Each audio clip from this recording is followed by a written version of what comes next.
Y si esta segunda avanzamos. parte tiene que ver con las recomendaciones de tratamiento y va a empezar la doctora Elisa Cabeza, que es grado 2 de nuestro servicio, enfocada en las novedades en la coinfección de tuberculosis y VIH. Adelante, Elisa. Bueno, vamos de lleno a las recomendaciones siguientes.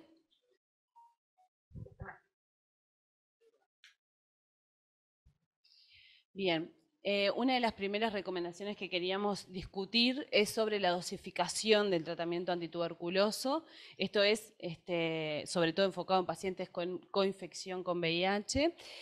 La recomendación de la OMS dice que el régimen de dosificación 3 veces por semana no se recomienda en la fase intensiva, que eso parece estar bastante claro, ni en la continuación del tratamiento, y el régimen diario sigue siendo la frecuencia recomendada. Esta recomendación ya está en la recomendación previa de la OMS del año 2010 y hacen especial énfasis en eso. ¿En qué está basada esta recomendación? Básicamente en un metaanálisis y en una revisión sistemática que incluye la guía, en la cual la dosificación intermitente se asoció con mayor riesgo de fracaso y recaída. Esto sobre todo hace especial énfasis en la fase intensiva, que obviamente no se recomienda, y en los pacientes VIH positivos se desaconseja la dosificación intermitente y hace especial énfasis en esta subpoblación, incluso durante todo el tratamiento, y sobre todo por las interacciones con la terapia antirretroviral y con otros fármacos que pueden estar recibiendo esta subpoblación, y porque se trata de una población vulnerable en la cual la pérdida de una dosis en la terapia de continuación 3 veces por semana puede significar el mayor fracaso y recaída. Entonces cierra diciendo que se anima a todos los países a utilizar dosis diarias, tanto en la fase intensiva como en la de continuación. Chan. Chan, chan. No, el comentario es que, digo, creo que la lucha tiene que hacerse de cargo del cambio de la pauta, porque si ustedes van a las guías, dice 3 veces por semana la fase intermitente o diario, y el 3 veces tiene que volar. O sea, lo que hay que hacer es, clarísimo lo que tú decís, hay que hacer un comunicado a todos los colegas que trabajan en la lucha y los que no trabajan también, de que pasa a ser diario. En eso estamos. En parte todo este encuentro de discusión que hemos tenido a partir del año pasado nos ha llevado a esto, ¿no? Decir que, bueno, tiene que cambiar a partir del lunes, no va a ser, digo, pero tiene que cambiar, no va a cambiar, digo, tendría que haber cambiado hace un mes. ¿Eh? Bueno, y lo que me dice Gabriela que es importante que hay stock de medicamentos. No, porque ese es un tema, Claro. Claro, porque para nosotros todo esto, bueno, pero en realidad creo que es una deuda que la lucha no ha hecho el cambio, que ya del año pasado lo hablamos y bueno, no lo hemos ejecutado para que esté claro que es diario, no hay ninguna duda de lo que tú decías, es así, es un retraso que tenemos en no actualizar esto y bueno, nada, es eso. Una pregunta. ¿Habría algún otro tipo de poblaciones que se beneficiaría de que fuera diario la segunda fase? En realidad, la OMS recomienda hoy por hoy diario para todo paciente con tuberculosis. Si uno va, y hemos tenido, entre comillas, le voy a decir, presiones de expertos y demás de ponerlo diario. El tema es que nosotros, la experiencia sale de países donde hay escasa supervisión o nula. Entonces, los países que tienen una supervisión, puede ser férrea como la nuestra, ahora con la videollamada es menos, la verdad que es mucho más accesible, más fácil de hacerlo. En realidad no, o sea, nosotros seguimos pensando que sigue siendo no válido las 3 veces por semana, es lo que hace Chile también, pero claro, son países con alto grado de supervisión. De todas formas, creo que es un capítulo que se abre porque la supervisión, como nosotros lo tenemos naturalizado, es todo es una logística, es un esfuerzo programático, porque ustedes se imaginan que supervisar por videollamado presencial a cientos de pacientes por los funcionarios, digo, la experiencia ha sido muy innovadora y la verdad que tiene anécdotas de todo tipo y color, que no vamos a poner acá el caso de la videollamada, pero implica un esfuerzo importante. Entonces digo, yo creo que nosotros tenemos que abrir la cabeza al tratamiento diario, todo el tratamiento, todo. Pero en realidad nosotros, digamos, lo que nos apoyamos y lo que defendemos es que la supervisión nos da ese background para mantener aún la norma. Pero hay que repensarlo también.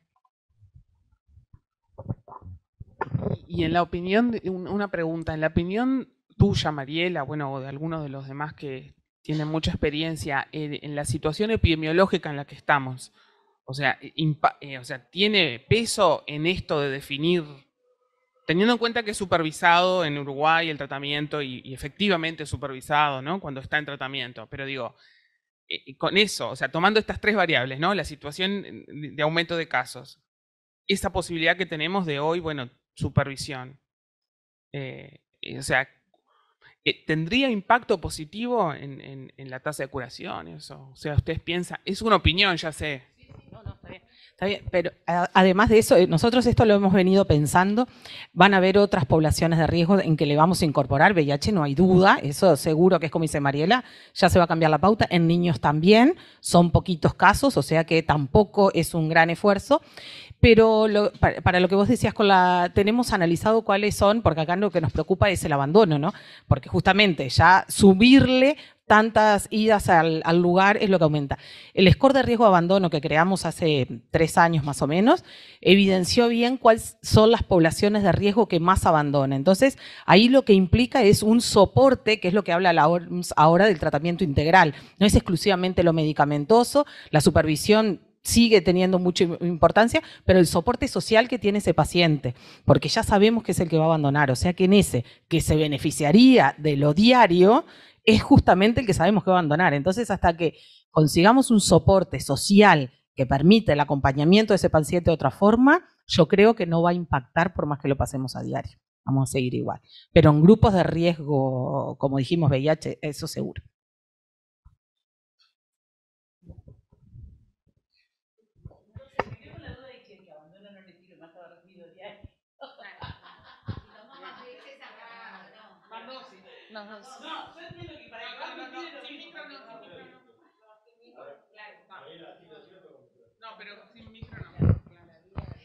El que va a cumplir es como decís vos, ese va a cumplir, o sea que en ese no le suma tanto que se lo pases a diario, porque además es como decía Mariela, farmacológicamente lo tenés tratado, aunque lo hagas 3 veces por semana. Esto surge en los países que no tratan, entonces lo que quieren es aumentarle el número de dosis. Si abandona a los 4 meses, te sumó mucha más dosis porque hizo 2 meses diario. ¿Tá? Pero lo que pasa es que nuestros pacientes que abandonan ni siquiera llegan a la segunda fase a veces. Abandonan en la primera, cuando ya era diario. El score lo que nos hizo ver es, te lo aplico cuando te lo diagnostiqué. Es un score muy sencillo, elaborado nacional y validado a nivel nacional, que lo que hace es cuestionario y todas las funcionarias le pegan un cartel rojo, amarillo, verde. Y la verdad, el que tiene rojo, que hemos hecho cosas, antes de los 2 meses ya está abandonando. O sea que en eso no va a aumentar mucho, va por otro lado. En esos va por otro lado. Los VIH no aumentan tanto. No, lo otro es que seguimos con un porcentaje de MDR muy bajo. Yo no pasé la diapo, que es de 0,5% de todos los casos diagnosticados, y una de las razones, sin duda, que es esto, y creo que por lo que dice Zaida, en el contexto que vemos de precariedad aumentada de nuestros pacientes con mayor vulnerabilidad de todo tipo, creemos que en realidad no sería el momento de dar el paso a la no supervisión, porque digo, son factores de riesgo para la multidroga-resistencia. Y lo que sí, como todo, yo creo que Uruguay tiene que diferenciar pacientes y hacer algo más personalizado. Lo que pasa es que a veces desde el punto de vista programático no es fácil aplicarlo. Pero bueno, hay que sentarse y ver cómo.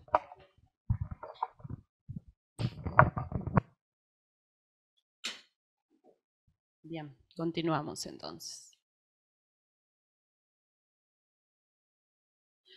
La siguiente recomendación habla sobre la duración del tratamiento antituberculoso y dice: los pacientes con coinfección, tuberculosis, VIH positivos deben recibir al menos la misma duración del tratamiento antituberculoso diario que los pacientes VIH negativos. Esto a pesar de que la recomendación final es esa, cuando uno va a la guía y ve la puntualización que hace en la población VIH positiva, lo que se vio es un riesgo de recaída 2,2 veces mayor entre quienes recibieron 6 meses de rifampicina versus 8 meses o más. Y en base a esto, la guía, a pesar de que la recomendación es que la duración sea la misma entre VIH negativos y VIH positivos, especifica que algunos expertos recomiendan que se puede prolongar un poco más el tratamiento antituberculoso con rifampicina más allá de los 6 meses en algunos pacientes VIH positivos, y cuando habla de qué pacientes son pacientes con enfermedad pulmonar extensa o pacientes con menos de 100 CD4. Esto era el siguiente punto que queríamos discutir, si es que podría tener un beneficio prolongar el tratamiento en estos pacientes particularmente.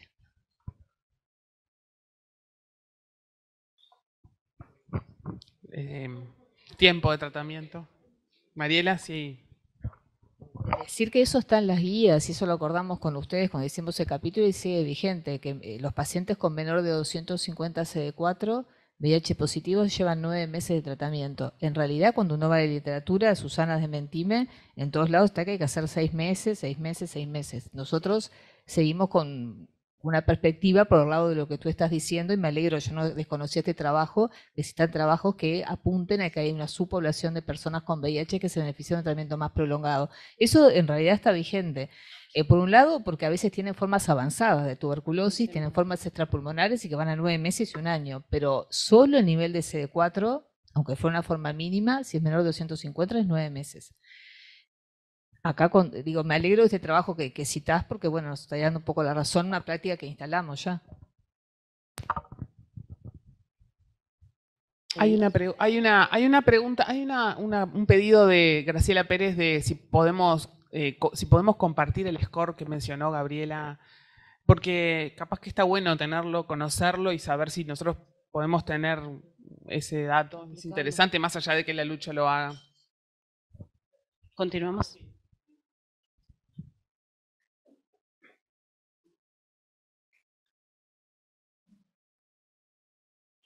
Bien, la tercera recomendación, y esta es la más novedosa, es sobre el tratamiento de la tuberculosis pulmonar sensible. Este nuevo régimen, que es un régimen acortado de 4 meses con isoniazida, rifampicina, moxifloxacina y piracinamida, que se recomienda en mayores de 12 años.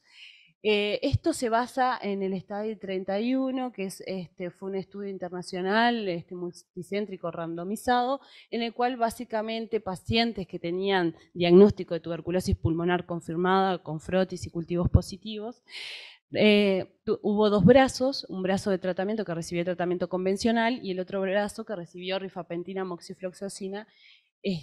Y bueno, el endpoint fue supervivencia libre de tuberculosis al año y efectos adversos medicamentosos grado 3 o más. En cuanto a los resultados de este trabajo, cuando se fueron a evaluar los pacientes curados, la retención y las reacciones adversas medicamentosas, no hubo diferencias estadísticamente significativas entre ambos brazos. Entonces, la OMS concluye que los beneficios de un régimen más corto, tan efectivo como el estándar, justificaría introducirlo en el tratamiento de la tuberculosis pulmonar sensible. Ahora, esto obviamente que lo condiciona a los recursos, al acceso real a la rifampicina. La OMS refiere que el costo de la rifampicina significa el 90% del costo del tratamiento total del tratamiento antituberculoso, el aumento del número de comprimidos, y obviamente hay que valorar la epidemiología, sobre todo en los entornos en los que hay alto prevalencia de resistencia a las fluoroquinolonas. Ahora, cuando vamos al análisis por subgrupo, dentro de los pacientes VIH positivos, la población que se incluyó fue solo de un 8%, la mayoría tenía más de 100 CD4 y el 95% estaba en terapia antirretroviral. Esto es un poco distinto. Hoy Mariela mostraba nuestros números de los pacientes que tenemos en terapia antirretroviral. Tratamiento antituberculosis difiere bastante de esto. Entonces, finalmente la OMS excluye de esta recomendación los pacientes VIH positivos con menos de 100 CD4 y también la tuberculosis extrapulmonar, que como decía Mariela, varios pacientes de esta población tienen tuberculosis, presentaciones extrapulmonares. Bien.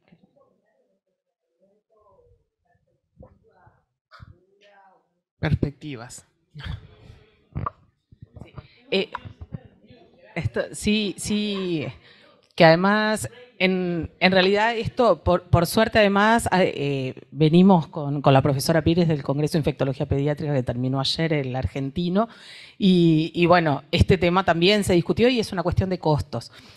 Obviamente cuando los países empiezan a utilizar un fármaco, la industria obviamente va a bajar en algún momento el costo y es lo que se pretende. La limitante en este momento es el costo de la rifapentina, porque el cálculo que se realiza es para todo, cuando uno va a dar esto, decís, bueno, me quedé sin rifapentina, ahora vos te sigo con lo otro, no. Entonces es esa la limitante, ¿tá? Que es muy cara, todavía es muy cara. Cuando baje el precio parece que... Lo ponemos. Sí. Katy. Capaz que como de las personas que llevamos más años en todo esto, una recomendación, cuando hay algo costoso, porque ha habido muchas cosas costosas en este país que las hemos incorporado. Si ustedes piensan, el diagnóstico, vamos a pasar el chivo de lo que hablábamos al principio. El diagnóstico por técnicas moleculares de tuberculosis era como un imposible. Yo les digo que en el año 17, 18 era como pensar, ¿no? Era difícil ese diálogo y estamos llegando. Lo que me parece que debemos de hacer los que acá decían, los que educamos, los que estamos en el tema, los que tenemos la opinión, es no decir cuando baje, porque entonces va a bajar el precio en un lugar muy lejano. Lo que tenemos que decir es que el beneficio, como estamos diciendo ahora para la tuberculosis latente, el beneficio de esto es mucho. Sigamos bregando para que lleguemos rápido. ¿Me entienden lo que digo? Es por la experiencia de la vejez de decir, no, es caro. Muchas cosas se incorporaron. La vacuna de neumococo era, como decíamos, no, nunca la vamos a tener. Y bueno, bajó, pero nosotros seguíamos diciendo es necesario. O sea que me parece que para ustedes que tienen estos pacientes en los que dedican tanto, que son tan graves, que tienen inversiones de todo tipo para que sobrevivan, hay que decir, tienen que tenerlo mejor. No sé, y empezar por ellos, no sé por quién, pero por ellos. Bien, continuamos.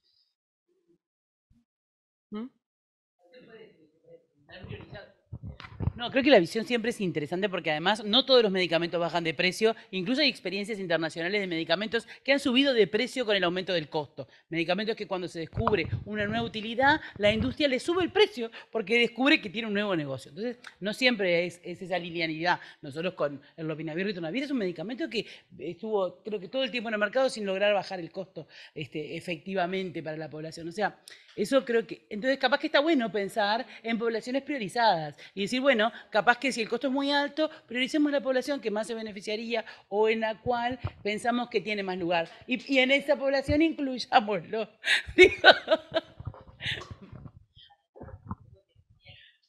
No hay nada más costo efectivo que los pacientes terminen el tratamiento. Y justo de lo que veníamos hablando, si vos tenés una alternativa que con un tratamiento completo lo haces en 4 meses, tenés pacientes curados que de otra manera los tenés en la vuelta, cayendo ese 13% que cae y sigue contagiando fuera del sistema. Entonces, claro, la cuenta que hay que hacer a veces es una cuenta más grande que solo cuánto cuesta comprar el fármaco. Eso también es otra cosa que hemos aprendido, que el costo no es el precio en los fármacos de alto costo.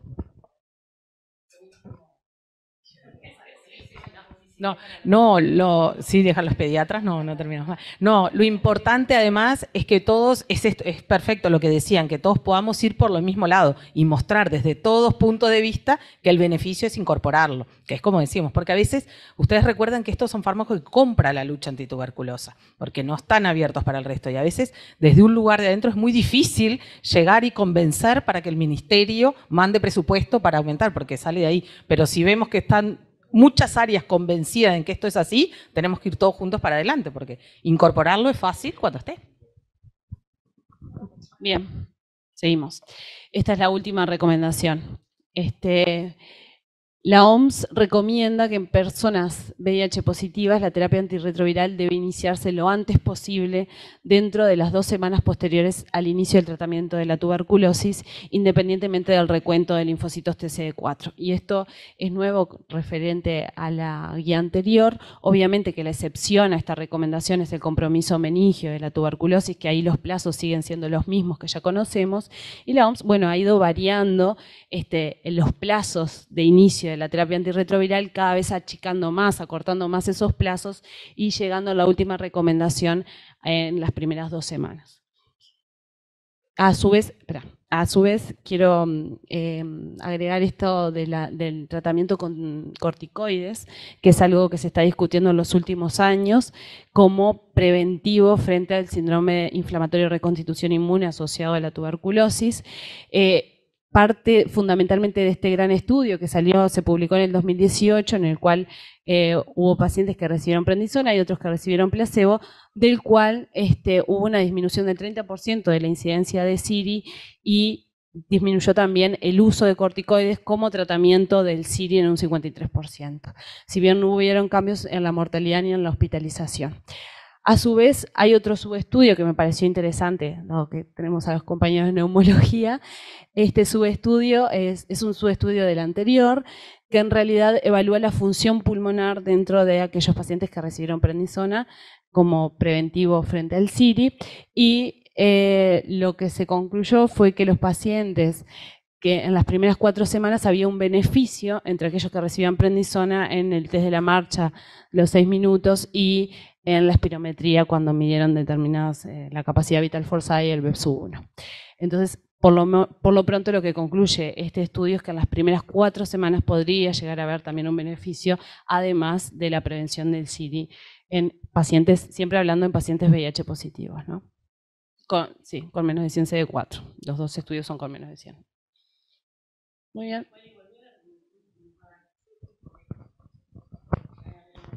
Sí, no, creo que en realidad lo de cada vez acortar el tiempo es fundamental, tanto que hay incluso trabajos que yo sé que no tienen evidencia de tratar a los pacientes para tuberculosis en lugares donde hay mucha tuberculosis cuando se diagnostica el VIH y están muy inmunodeprimidos.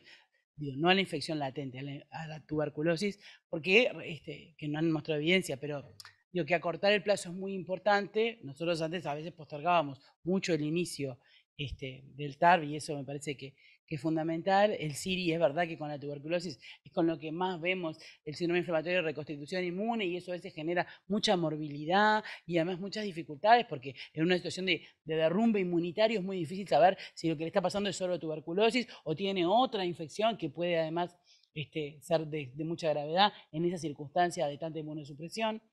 Los corticoides, sin lugar a dudas, en estos pacientes tienen un rol y hay que pensarlos siempre. No sé si siempre hay que indicarlos, pero hay que pensarlos siempre.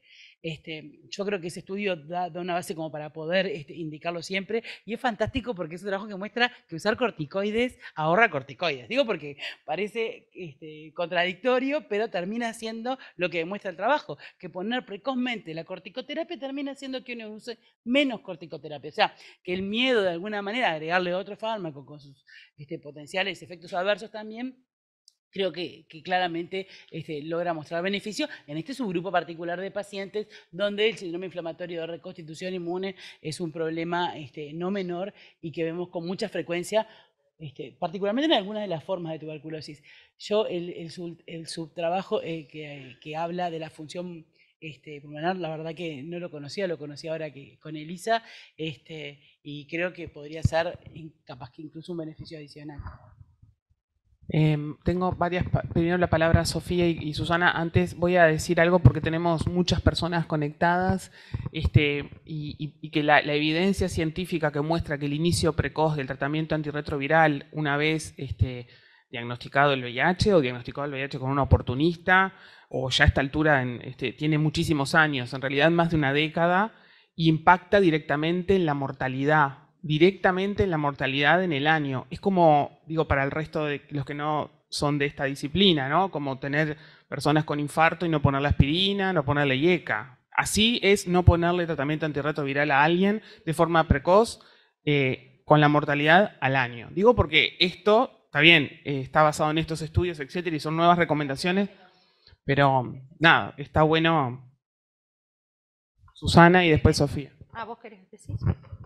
No, iba a decir lo mismo, que esto es No. mortalidad, o sea, inicio precoz, tuberculosis, VIH, inicia No, la creo que tuberculosa. el cambio que está marcando acá es el de la infección oportunista, que siempre ha sido bastante complejo poder llegar a definir cuál es la oportunidad en el marco de algunas infecciones oportunistas sin aumentar el riesgo de mortalidad, ¿no? Que, por ejemplo, con meningitis criptadora, por ejemplo, también se está revisando si todavía no hay que acortar más ese tiempo.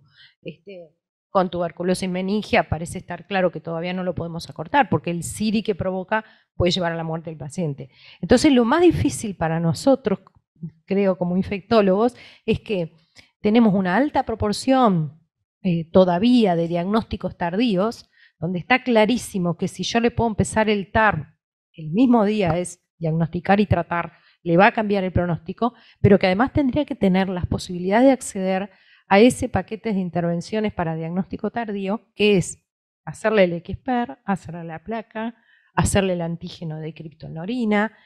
Digo porque no es el antígeno de cripto, el antígeno de histo, o sea, no es menor que el no tener acceso a esas cuestiones rápidas, de diagnóstico rápido, nos limita bastante. Pero además nos situamos en un Uruguay donde, por lo que mostró Mariela, de vuelta empezamos, siempre estuvimos bajo y posiblemente efecto pandémico bajamos aún más la cobertura del TAR en las personas con VIH. Ni siquiera, yo ya a esta altura, no sé si empezar temprano es sumamente importante, pero ni siquiera los estamos tratando en algún momento de la tuberculosis. Y eso es gravísimo, porque eso cambia totalmente el pronóstico. Y ahí creo que es donde hay que poner mucho pienso de por qué la tuberculosis va por un lado, y eso nos pasa desde siempre, y el VIH va por otro, y es como que no se cruzan lo asistencial nunca, ¿no?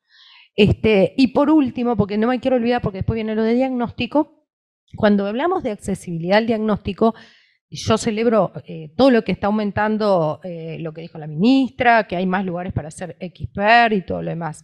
Pero en el privado no se hace XPER, o tenemos un acceso muy limitado.